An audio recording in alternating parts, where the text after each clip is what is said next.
everyone, welcome back to the channel, and today we're talking about Cujo by Stephen King.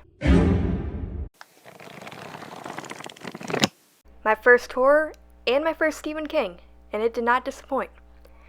Cujo tells the story of how a St. Bernard in 1980 got bit by a rabid bat and went on to succumb to the disease and kill 4 people before he was finally put out of his misery.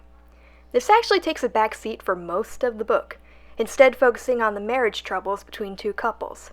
Charity Camber is stuck in an abusive relationship while doing what she can to make sure that her son does not turn out like his father, while Donna Trenton cheats on her husband with a man named Steve Kemp, who turns violent when she breaks things off. This book's really well written. My favorite parts were when the story was being told by Cujo's point of view. It's really heartbreaking to see Cujo's mind deteriorate and how confused and scared he is of what is happening to him. Probably the best scene for me was when a sick Cujo stumbled upon his boy early in the morning and almost attacked him, only to realize what he was doing and rush off into the woods, trying to outrun the sickness. It's his last moment of clarity that we see. When we switch back to him, he has no more control. I also felt like the book had good suspense, especially the last 100 pages or so. I never knew for certain if help was going to arrive. As far as characters, I really liked the boys, Tad and Brett.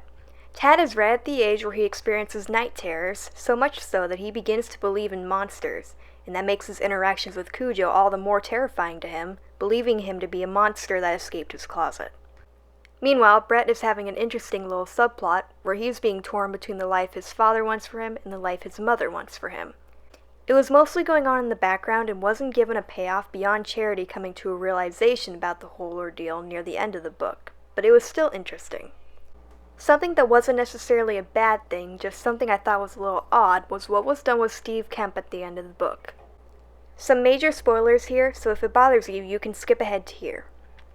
So Donna and Tad drive to the Camber house to see if something can be done about fixing their car, which is barely hanging on by the time they arrive, only to find the place empty and be trapped in the car as Cujo tries to bust his way in.